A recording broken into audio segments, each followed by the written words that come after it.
Hai, Assalamualaikum warahmatullahi wabarakatuh.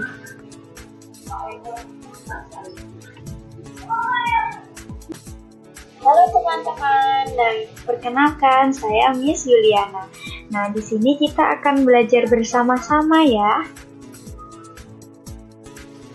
Di sini Miss sangat senang sekali karena bisa bertemu dengan teman-teman semua untuk belajar matematika bersama. Bagaimana kabar kalian hari ini? Pastinya juga istimewa dong ya. Nah, dalam situasi apapun kita itu harus tetap happy dan semangat, apalagi dalam belajar, oke?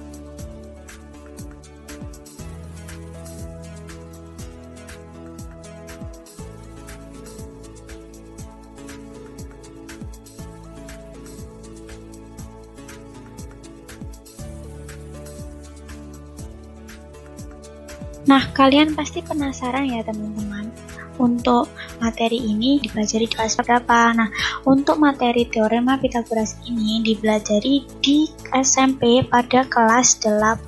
Oke teman-teman?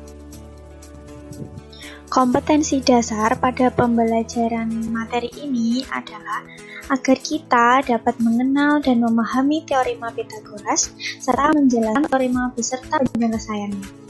Nah, teorema Pythagoras ini sangat berguna pada kehidupan sehari-hari kita, jadi kita bisa menerapkan di kehidupan nyata. Oke, Miss mau tanya nih, teman-teman tahu nggak sih apa manfaatnya jika kita belajar teorema Pythagoras ini? Nah, setelah teman-teman mengikuti pembelajaran ini, diharapkan teman-teman dapat menjelaskan dan memahami rumus maupun bunyi teorema Pythagoras yang pertama. Yang kedua adalah dapat mengetahui dan menghitung panjang sisi segitiga siku-siku. Dan yang terakhir adalah yang ketiga, dapat menyelesaikan masalah yang berkaitan dengan penerapan dari teorema Pythagoras yang ada di kehidupan sehari-hari.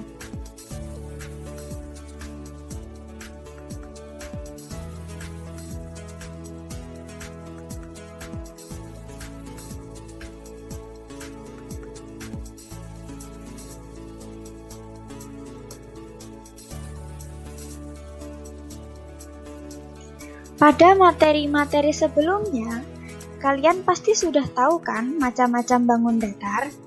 Tentunya ada banyak sekali bangun datar.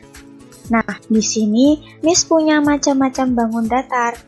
Coba kalian tebak mana yang berhubungan dengan teorema Pythagoras. Nah, di sini Miss punya bangun datar berupa persegi panjang, persegi, ada lingkaran, segitiga, trapesium, jajar genjang, belah ketupat, dan layang-layang. Coba kalian tebak mana yang berhubungan.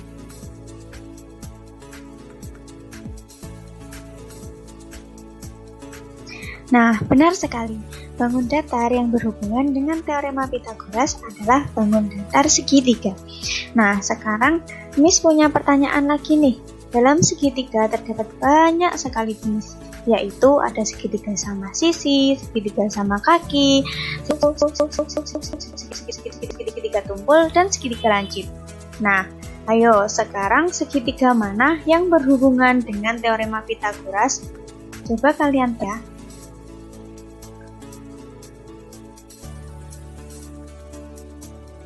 Sebelumnya, apakah teman-teman tahu teorema Pythagoras? Nah, sebelum kita masuk ke materi Pythagoras, kita masuk ke sejarah teorema Pythagoras dulu ya teman-teman.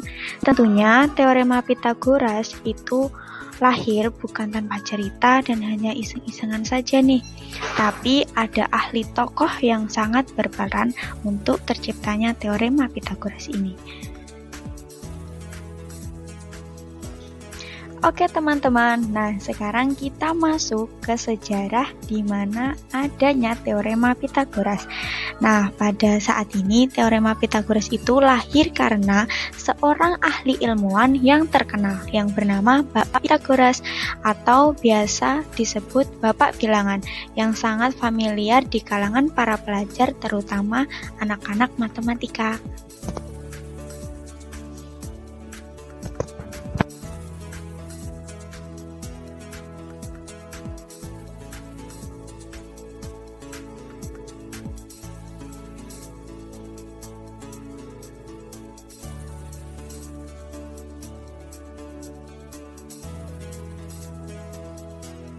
Nah, Bapak Pitagoras ini lahir di Pulau Samos di daerah Ionia, Yunani Selatan pada tahun 582 sebelum Masehi sampai 496 sebelum Masehi.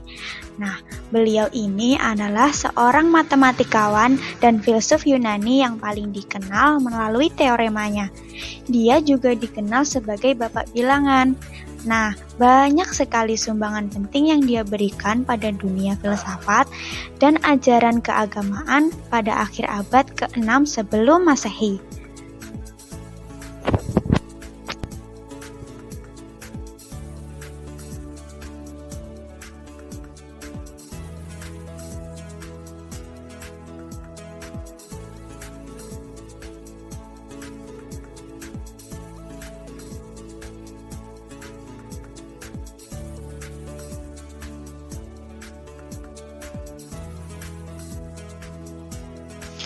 Nah, peninggalan Bapak Pitagoras yang masih terkenal sampai saat ini adalah Teorema Pitagoras, yaitu Teorema Pitagoras adalah teorema yang menunjukkan hubungan panjang sisi-sisi pada segitiga siku-siku.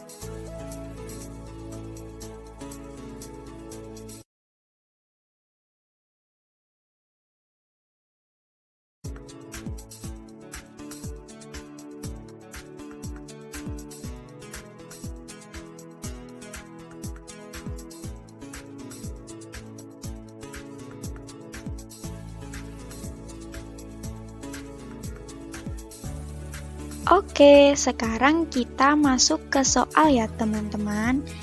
Di sini Miss punya permasalahan.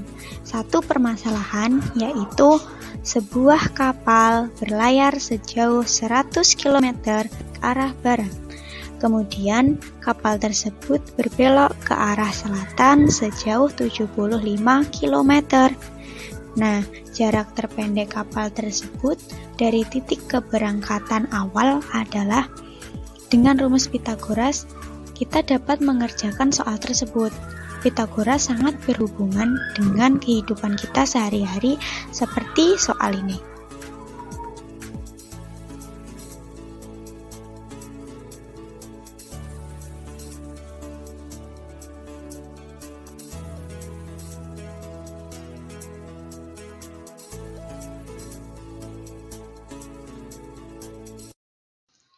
Nah, setelah mengetahui soal tersebut, kalian pasti ingin tahu kan bagaimana cara mengerjakan soal ini? Nah, soal tersebut dapat kita selesaikan dengan teorema Pitagoras yang akan kita pelajari kali ini. Selamat mencoba!